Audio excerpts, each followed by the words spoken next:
Graça e paz, meus queridos. Quero saudar a todos, dar uma boa noite. Talvez até para aqueles também que nos acompanham pela internet, que não está aqui presencialmente, mas está nos acompanhando virtualmente. Mas nós falamos que nós iremos continuar o texto de Josué no capítulo 24, e eu quero lhe convidar a abrir a sua Bíblia nesse verso, tá? Eu não vou acompanhar lá a leitura, eu vou acompanhar na minha Bíblia, porque o restinho do estigmatismo que sobra aqui nos meus olhos não está permitindo ler tão bem daqui, mas eu vou ler da minha Bíblia, que vai ser uma leitura mais acurada. Mas Josué, no capítulo 24, e nós vamos ler desta feita, do verso 16 ao verso 24. Josué 24, do 16 ao 24. Diz assim a palavra do Senhor. O povo respondeu: jamais abandonaríamos o Senhor para servir outros deuses, pois foi o Senhor nosso Deus que nos libertou e a nossos antepassados da escravidão na terra do Egito. Ele realizou grandes milagres diante de nossos olhos. Enquanto andávamos pelo deserto, cercados de inimigos, Ele nos protegeu. O Senhor expulsou do diante de nós os amorreus e todas as nações que viviam nesta terra. Portanto, nós também serviremos ao Senhor, pois só Ele é o nosso Deus. Então Josué advertiu ao povo: vocês não são capazes de servir ao Senhor, pois Ele é Deus santo e zeloso. Não perdoará sua rebeldia e seus pecados. Se abandonarem o Senhor e servirem outros deuses, Ele se voltará contra vocês e os exterminará, apesar de todo o bem que Ele lhes fez. Mas o povo respondeu a Josué: não, nós serviremos ao Senhor. Verso 22. Vocês são testemunhas da sua própria decisão, disse Josué. Escolheram servir ao Senhor. Sim, responderam eles, somos testemunhas daquilo que dissemos. Pois bem, disse Josué, então lance fora os falsos deuses que estão em seu meio, e voltem o coração para o Senhor, o Deus de Israel. O povo disse a Josué: serviremos ao Senhor nosso Deus e obedeceremos somente a Ele. Como está sendo ali projetado, vamos ler comigo esse último verso, na versão que está aí na tela. Vamos juntos. Disse o povo, só o verso 24 mesmo. Isso, obrigado. Disse o povo a Josué: ao Senhor nosso Deus serviremos e obedeceremos a sua voz. Amém. Que o Senhor possa aplicar a sua palavra aos nossos corações. E na leitura desses versos de agora à noite, uma primeira coisa que me chama a atenção é o verso 19 que nós lemos, e uma verdade que ele declara para nós. Olha, nós não temos condições de servir ao Senhor. Eu não sei como essa verdade, essa fala de Josué chega até a sua mente, ao seu coração, mas para mim, me impacta ouvir: nós ou vocês não têm condições de servir ao Senhor. Eu não sei como é que diz exatamente a sua versão, mas é muito importante nós entendermos, quando nós buscamos servir ao Senhor e nos entregarmos a Ele, e nos entregarmos como família, é que a obra que Ele quer fazer e a obra que Ele vai fazer começa no reconhecimento de quem nós somos diante dEle. E nós não somos nada. Nós não somos dignos, nós não somos merecedores. Nós somos, inclusive, extremamente limitados. Por nossas mãos e por nossas próprias capacidades, nós não podemos fazer nada. Josué fala isso: olha, vocês não têm condições de servir ao Senhor. Isso me faz lembrar muito lá em João, no capítulo 15, quando Jesus fala: olha, eu sou a videira e vocês são a vara. Quem permanece em mim e eu nele, esse dá muitos frutos, porque sem mim nada podeis fazer. Novo Testamento, uma nova verdade, na verdade é a mesma verdade declarada de uma nova forma, tá? Sem Ele, sem Cristo, nós nada podemos fazer. E por que isso é tão importante? Porque Deus, Ele não divide a sua glória. Aquilo que Ele quer fazer nos nossos lares e aquilo que Ele vai fazer, muitas vezes acontece em meio àquele ambiente onde a gente não vê condições de nada acontecer, porque Ele é quem faz. Nós não temos condições de fazer nada. Quando nós tentamos fazer com as nossas próprias forças e do nosso jeito e esquecemos dEle, muitas vezes nós atrapalhamos aquilo que Ele está fazendo. Eu lembro muito, por exemplo, de Abraão e Sara. Queriam muito um filho, oravam por isso, receberam a promessa e não conseguiram esperar pelo cumprimento dela. E aí colocam os pés pelas mãos, adiantam o processo, dão um jeitinho, não eram brasileiros, mas deram um jeitinho, e aí vem Ismael. E toda a confusão e dificuldade por meio daquela decisão. Precisamos entender que nós não temos condições de servir ao Senhor. Aquilo que Ele quer fazer em nós e através de nós não depende das suas forças, não depende das suas habilidades. E glória a Deus por isso, e saber disso, reconhecer isso, é libertador. Porque muitas vezes nós colocamos inclusive a nossa limitação, tá, como um empecilho para servi-lo. E a gente vai dizer, olha, mas eu não tenho a voz daqueles que cantam ali na frente, mas eu não sei tocar como Gabriel ali na frente, olha, mas eu não tenho a habilidade de fala do pastor Paulo Sérgio, eu não sei cantar como ele, né, que é o meu caso. Mas Deus, Ele não espera isso de você. Deus não está em busca necessariamente daquilo que você tem, mas de quem você é, e você depositar tudo isso nas mãos dele. Quando ele busca, por exemplo, Moisés também colocou essa dificuldade, olha, eu não tenho capacidade de servir, eu não tenho voz, eu sou limitado em relação à minha fala. E Deus fala para ele, olha, quem foi que criou o mudo e aquele que fala? Eu não dependo daquilo que você tem para me dar, mas uma vez que você se entrega, eu irei fazer através de você. E aí Deus fala, olha, o que você tem na sua mão? É um cajado? E ali Ele começa a revelar a grandiosidade do que Ele iria fazer através de um cajado, através daquilo que nós nos colocamos diante das mãos dele para ele fazer. Então nós não temos condições de servir ao Senhor. Se Deus tem falado a outros através da sua vida, se você tem um ministério, esse ministério tem frutificado, saiba que não é por causa de você. Saiba que não depende de você. E graças a Deus por isso. Nós não temos condições de servir ao Senhor. É Ele que opera em nós e através de nós, e Ele só vai fazer aquilo que Ele tem como propósito na sua vida e na sua família quando você reconhecer isso. Quando você se debruçar, quando você enxergar e entender, olha, sem Ele nada posso fazer. Inclusive quando você desistir de fazer do seu próprio jeito e entregar a Ele. Quando você desistir de ficar falando, fazendo, tentando. Quando você entregar e descansar nele. E aí você vai ver o milagre dele em sua vida. É muito importante a gente entender que servir ao Senhor não é uma questão de mérito. Tá? Não tem a ver com o título que você carrega, não tem a ver com o sobrenome que você carrega. Pode ser que a sua família tenha sido a parte dos membros fundadores dessa igreja, mas não é sobre isso, aquilo que Deus quer fazer e vai fazer. Nós servimos a um Deus que age e trabalha a partir da graça. E é isso que nós precisamos buscar também como seus servos, na escolha que nós fazemos de servir como família. Ontem pela manhã nós conversamos um pouco sobre isso. Esse é um elemento indispensável no seio familiar, graça. Próximo final de semana nós vamos estar lá em Maceió no nosso congresso de famílias. E até convido os irmãos, se alguém estiver por Maceió no próximo final de semana, estaremos inclusive falando sobre esse tema, graça. E eu entendo que graça é indispensável para a sobrevivência de qualquer relacionamento. Não é sobre você, não é sobre a sua capacidade, nem é sobre o que o outro merece ou não. É justamente a compreensão de quem eu sou e que eu nada sou diante desse Deus. Que eu sou um vaso na mão dele, na mão do oleiro, e que esse outro com quem eu me relaciono, meu esposo, minha esposa, meus filhos, são também e precisam ser vasos na mão do oleiro, e é Deus quem vai fazer a obra.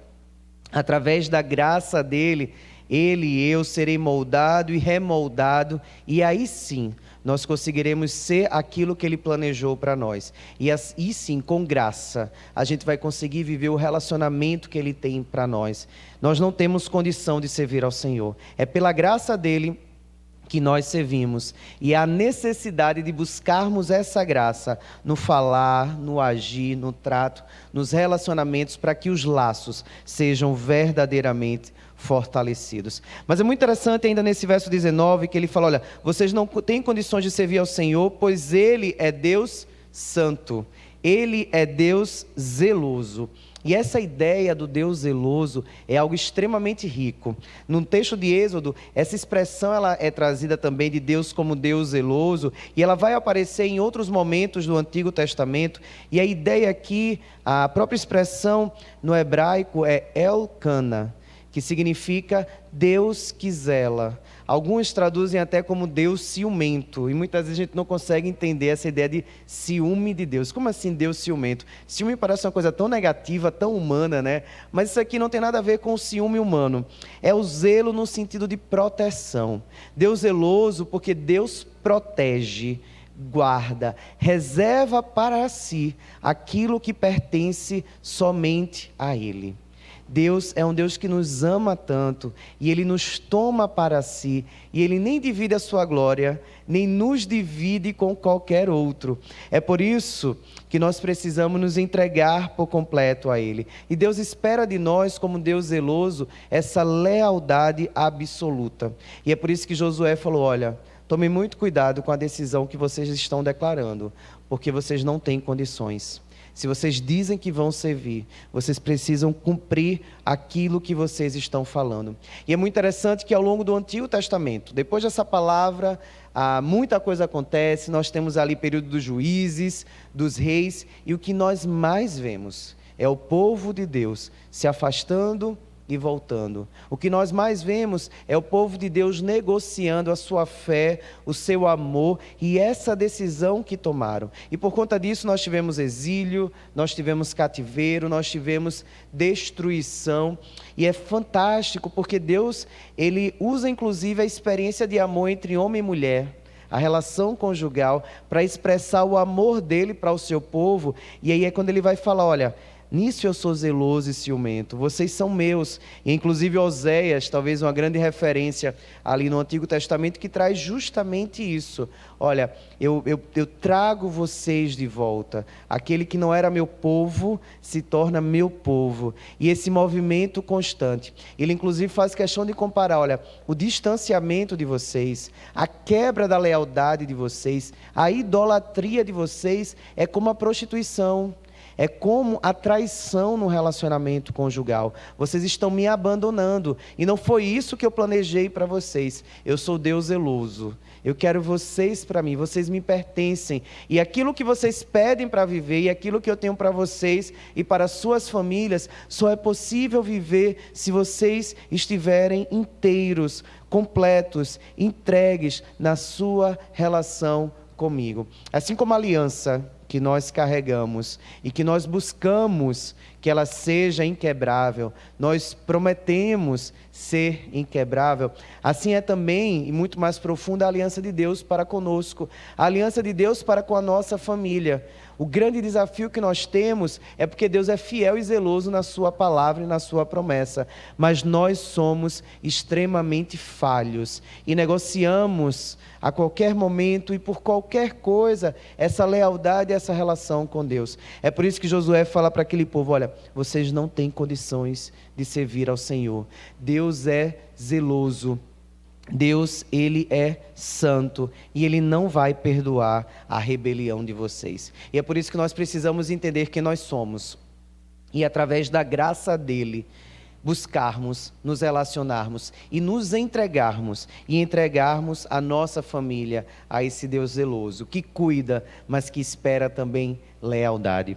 Uma segunda verdade que eu entendo aqui nesse texto é que Deus, esse Deus zeloso, Elcana, Ele é um Deus também que exige exclusividade.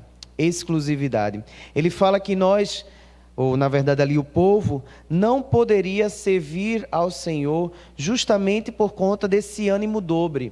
como a gente vê no texto bíblico, por conta dessa duplicidade do coração, porque o tempo todo o povo estava servindo ao Senhor e lembrando das cebolas comidas no Egito, porque o povo estava buscando ao Senhor, mas quando Moisés subia no monte, eles já estavam ali fazendo bezerros de ouro.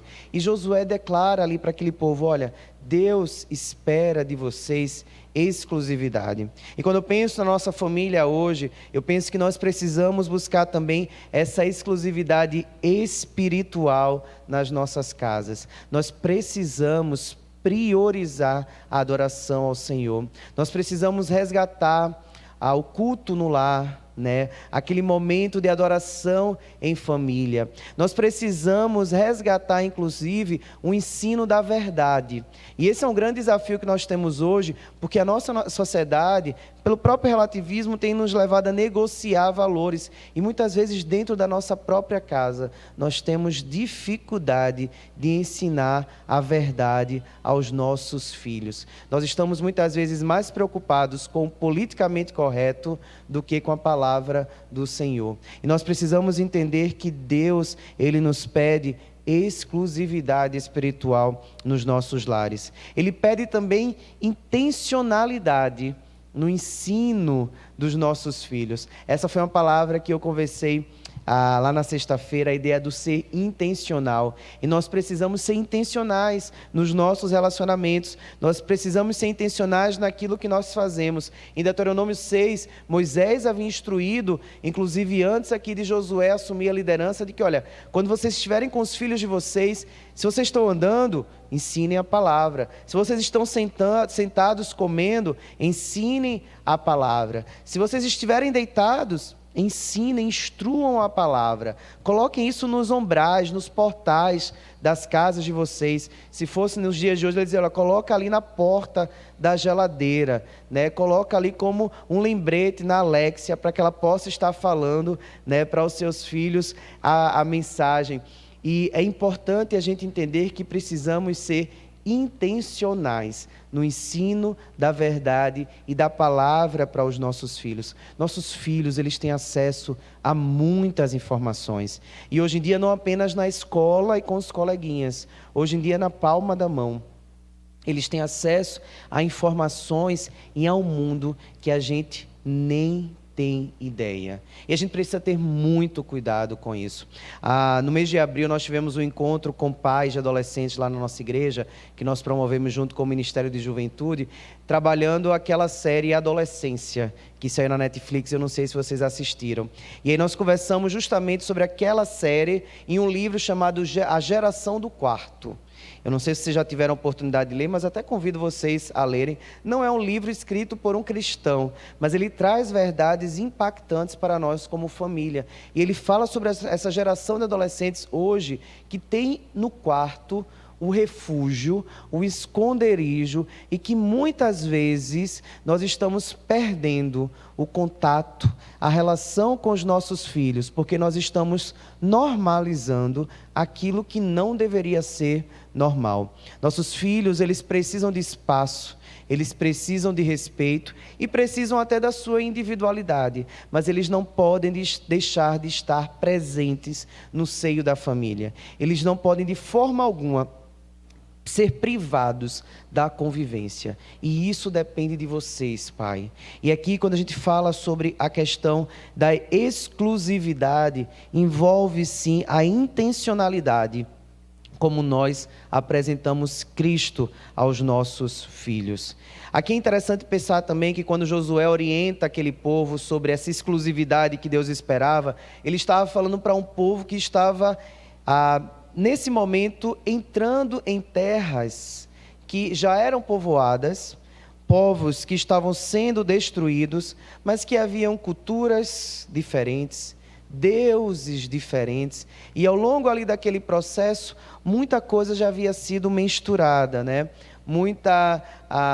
Muitos movimentos até mesmo de aculturação e de tomar para si práticas, filosofias e até mesmo a adoração a deuses que não era o verdadeiro Deus. E quando Josué fala aqui para o povo que Deus esperava exclusividade, de certa forma ele estava falando, olha, não negociem os valores de vocês. E a gente precisa também entender que essa exclusividade no tempo de hoje envolve, de certa forma, um alerta contra a contaminação cultural que também nós temos vivido. O quanto os nossos valores, até como igreja, têm sido corrompidos por aquilo que nós permitimos entrar em nossas casas. E Deus, que é Deus zeloso, Ele nos alerta a não negociarmos os princípios cristãos dentro do nosso lar.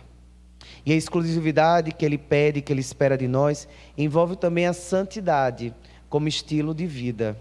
Santidade porque quando nós lemos que Deus é zeloso, e santidade tem a ver justamente com algo que é separado para uso exclusivo do Senhor. Eu não sei se você sabia disso, eu acredito que sim, mas a palavra santo significa justamente isso, separado para uso exclusivo do Senhor. Quando Josué fala aqui que Deus é zeloso e Deus é santo, ele está dizendo que Deus nos convida a viver também essa santidade, essa total separação de tudo aquilo que desagrada ao Senhor, na sua maneira de agir, na sua maneira de falar, na sua maneira de sentir, tá? Nos contatos que você mantém aí escondido no seu WhatsApp, no seu celular. Deus nos chama para a santidade como estilo de vida, para vivermos tudo aquilo que Ele tem para nós, para que nós venhamos a nos afastar de tudo aquilo que não vem dEle, que possamos realmente nos purificar para tudo aquilo que Ele quer fazer em nós e através de nós. E essa inclusive era a orientação que o Senhor sempre dava ao seu povo. Quando Deus ia realizar um milagre, Ele falava, olha, purifiquem-se, porque amanhã eu farei grandes coisas. Nós queremos viver as grandes coisas, mas nós não queremos nos purificar no dia anterior.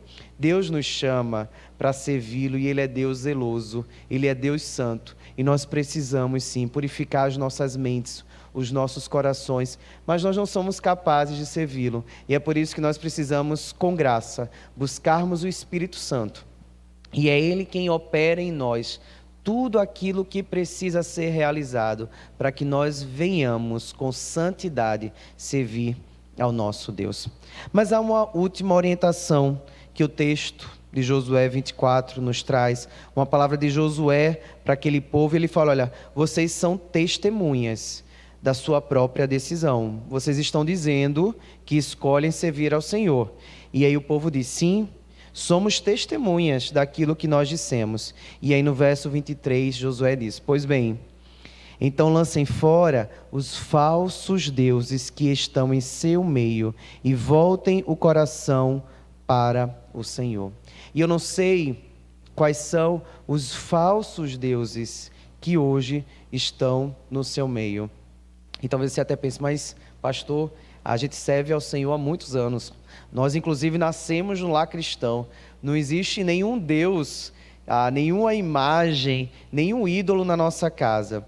E nós precisamos ter muito cuidado, porque hoje nós temos vários ídolos, falsos ídolos que se levantam, inclusive para roubar o lugar do Senhor. Ontem pela manhã nós conversamos sobre alguns deles, e de uma maneira geral e sem querer ser repetitivo, mas eu fiquei pensando nos falsos ídolos que nós precisamos hoje também lançar fora. E o primeiro que me veio à mente foi justamente o ídolo da rotina. E não que rotina seja algo ruim, pelo contrário. Hoje a ciência já nos diz que para o nosso cérebro a rotina é algo muito importante, nos ajuda bastante.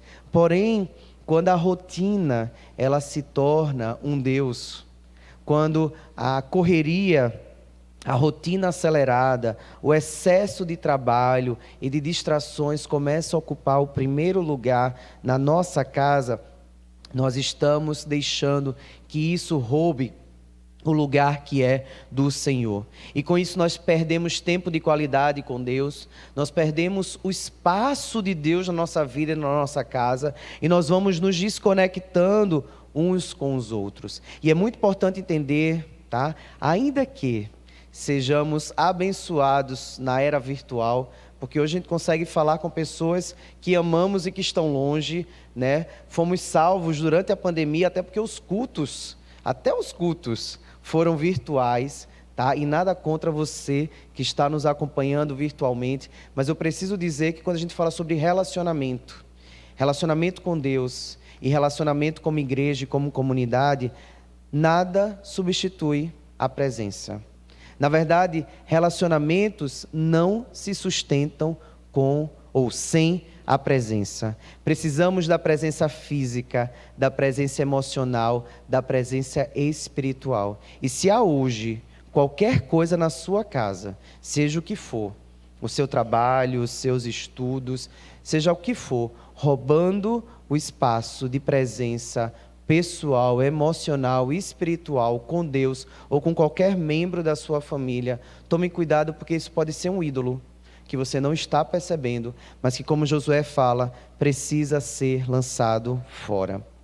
Um outro ídolo que eu pensei, e que a gente conversou também sobre isso ontem, mas nem todos estavam ontem, são as redes sociais e a influência que a cultura digital traz hoje para o nosso meio. Tá? Nós temos hoje os chamados influenciadores. Essa era uma profissão que não existia anteriormente, né? E influenciadores são aqueles que hoje estão ensinando e modelando seus filhos, sendo que era uma coisa que você deveria fazer. Influenciadores são aqueles que estão roubando o nosso espaço como pais, muitas vezes como professores, como pastores, porque temos também pastores influenciadores, né, que muitas vezes até desvirtuam alguns ensinamentos. E nós precisamos ter muito cuidado, porque se o tempo no celular, ele acaba ocupando mais espaço do que o nosso tempo juntos, esse também é um ídolo que está hoje na sua casa e também precisa ser lançado fora. Depois dá uma pesquisada, se você for nas configurações, eu não sei como é que é no iPhone, eu sei que tem uma área específica no meu Android, mas tem uma área chamada bem-estar nas configurações, depois você dá uma olhada, tá? E vai lhe dizer a média de tempo por dia que você usa no seu celular. E aí até eu lhe convido a fazer isso, tá? Depois entra nas configurações do seu celular, e aí para aqueles que são de uma geração mais nova, ajuda os que são de uma geração anterior, e dá uma olhadinha quanto tempo por dia você tem gasto no seu celular. E aí você talvez vá se surpreender, porque muitas vezes nós dissemos que não temos tempo, né? Eu não sei se vocês usaram aqui como igreja os 31 dias de devocional da Junta de Missões Nacionais. Nós usamos lá como igreja e muitos usavam justamente essa justificativa: olha, mas a gente trabalha muito, né? E a gente acaba não conseguindo ter tempo, tá? E aí quando a gente vai para o celular, a gente descobre o quanto tempo perdido, né, nós gastamos, e esse é um ídolo que também precisa ser lançado fora. Eu identifiquei aqui um terceiro ídolo atual, mas que persegue o povo de Deus desde sempre. E esse ídolo se chama eu. Quantas vezes o meu eu está entronizado e por conta disso Deus não encontra espaço nas nossas vidas e nas nossas famílias? Quantas vezes o meu eu está entronizado e por conta disso o meu casamento está fracassando? Quantas brigas, quantas dificuldades, quantos desgastes na comunicação, quantas vezes a falta do perdão entre pais e filhos, entre esposo e esposa, quantas vezes a falta de perdão acontece porque o meu eu está entronizado e por conta disso não há espaço para Deus. O nosso eu é também um ídolo que precisa ser lançado fora. E ontem eu até conversava com os irmãos lá que estavam naquele encontro, de que o chamado de Deus para a família e para o casamento é um espaço de discipulado.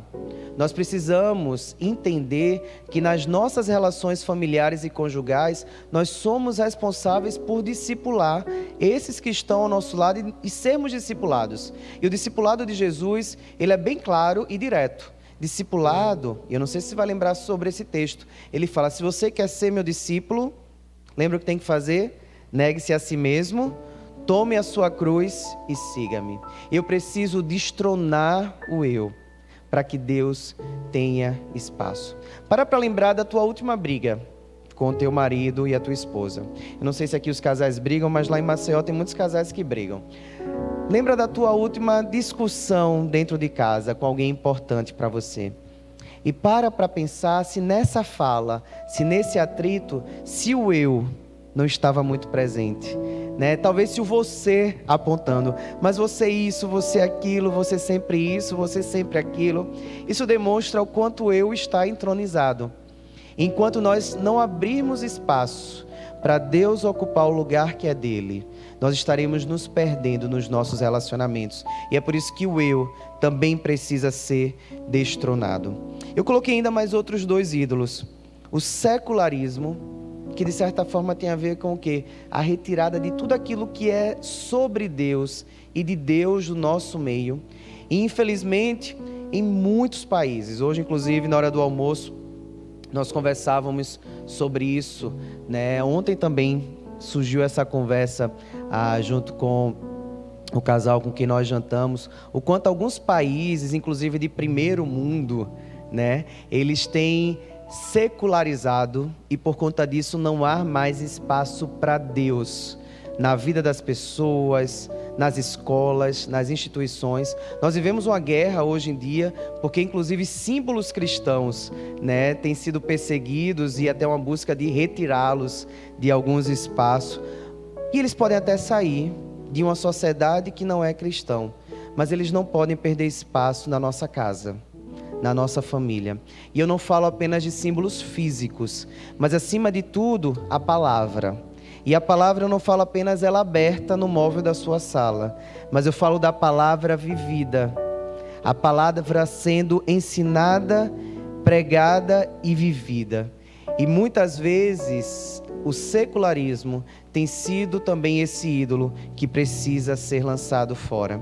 E o último ídolo que tem atrapalhado muito as nossas famílias, e talvez você até se choque um pouco com o que eu vou falar, mas é o ídolo chamado felicidade.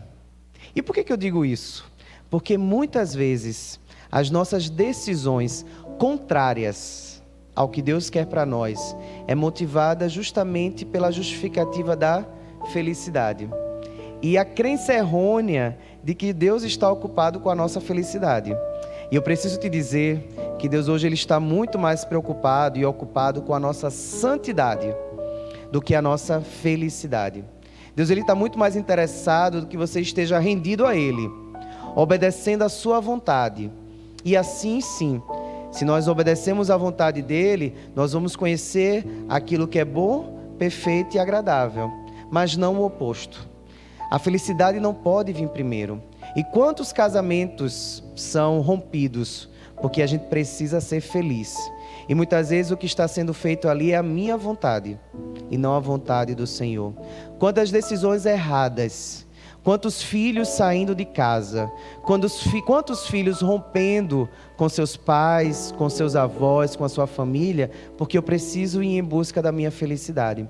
E a felicidade é também um ídolo que precisa ser lançado fora.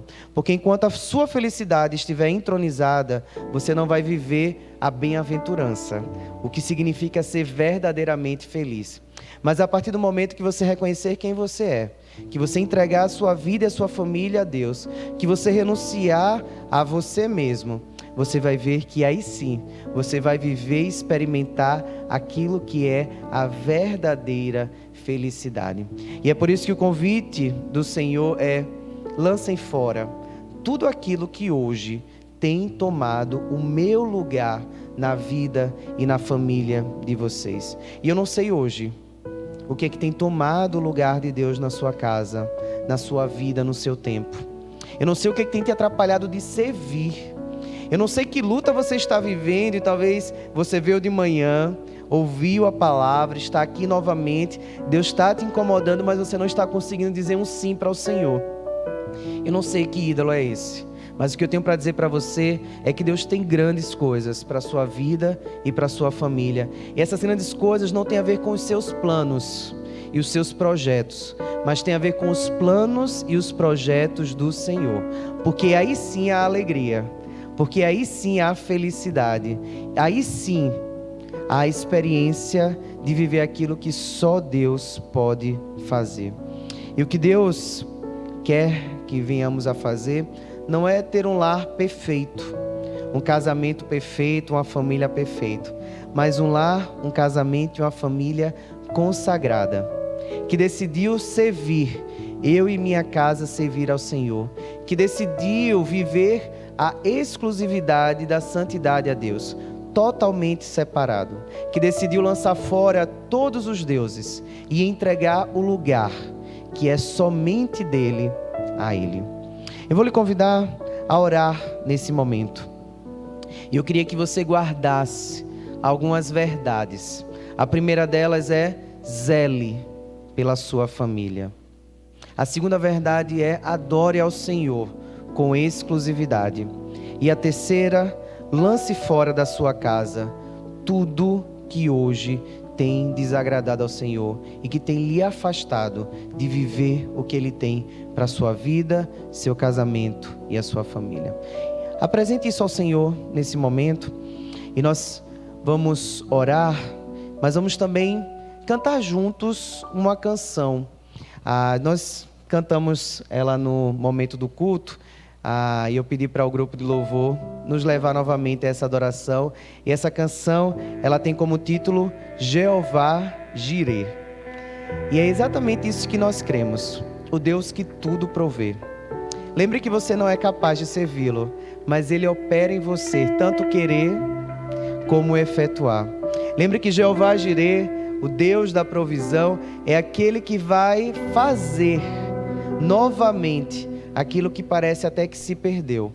E talvez seja essa até o seu pensamento: olha, pastor, meu casamento eu acho que não há mais esperança. Olha, eu não sei se há esperança para o meu filho, para a nossa relação, mas Deus é aquele que faz nova todas as coisas. É aquele que traz vida de onde não mais existe. E eu queria que você, com o espírito de oração e adoração, entoasse essa canção ao Senhor. Coloque-se de pé.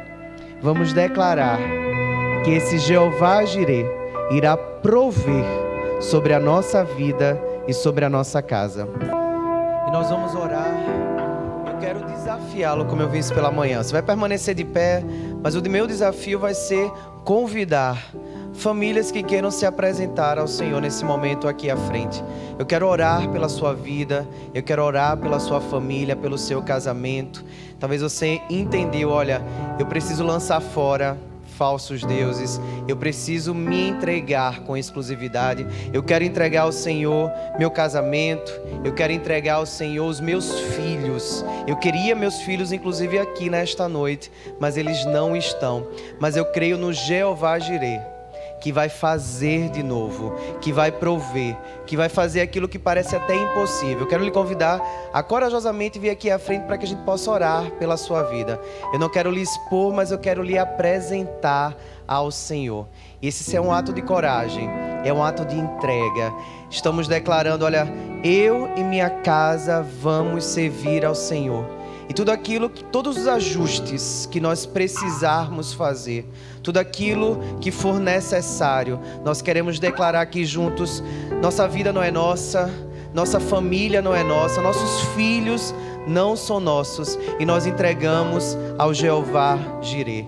Ele é o Deus da nossa casa, Ele é o Senhor da nossa vida, Ele é o Senhor da nossa família, e Ele vai fazer de novo tudo aquilo que precisa ser feito.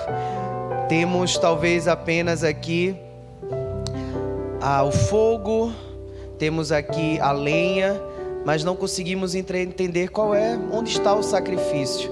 Mas Ele tem separado o cordeiro e Ele sabe exatamente o que você precisa. Ele sabe exatamente por que você está vindo aqui na frente, e nós queremos nesse momento nos oferecer ao Senhor e declarar: Senhor, fortalece os laços da nossa casa. Senhor Deus, que possamos sobreviver e permanecer firmes. E nessa canção Jeová Jireh nós declaramos: por que eu vou temer se eu sirvo a um Deus que nunca perdeu uma batalha?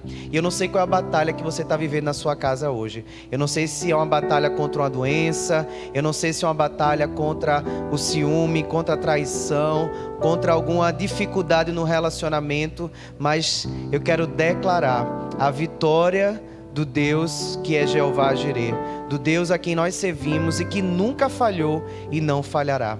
Pai, nós queremos nos apresentar diante de Ti, Deus. Eu quero apresentar, Senhor, cada uma dessas famílias que estão aqui na frente declarando: olha, nós não somos nada. Nós reconhecemos que nós não temos capacidade de Te servir, Senhor. Mas não é sobre nós, é sobre o Senhor a quem nós escolhemos servir. Nós cremos no Deus que nunca perdeu nenhuma batalha e nunca perderá, Pai. E é por isso que nós entregamos as nossas batalhas a Ti, ó Pai. Nós não queremos fazer nada com as nossas próprias forças, mas nós queremos confiar no agir do Teu Santo Espírito em nós. Entregamos, Deus, cada casamento, Pai. Em nome de Jesus, traz restauração, traz reparação, traz perdão, Deus. Se há qualquer experiência, Deus, de infidelidade, Senhor, de confusão, de crises, de conflitos, Senhor, que o Senhor possa sanar. Que o Senhor e o Teu Santo Espírito possa se manifestar nessa relação, trazendo santidade, trazendo graça, trazendo o renovo que vem do Senhor. Pedimos por cada relacionamento entre pais e filhos, entre irmãos, entre sogras e noras, genros, Pai. Nós clamamos, Senhor, por nossos filhos que estão separados de Ti, que estão distantes de Ti, ó Pai. Nós clamamos por aqueles que estão afastados, Pai. Mas nós declaramos que nós e a nossa casa serviremos ao Senhor e nenhum irá ficar de fora, Pai. Opera e realiza o Teu milagre nas nossas casas, nas nossas vidas. Nós cremos no Jeová Jireh, que fez e fará novamente, que trará vida e esperança, ainda que tenhamos que crer contra a esperança, Pai. Consagramos nossos lares e nossas famílias a Ti.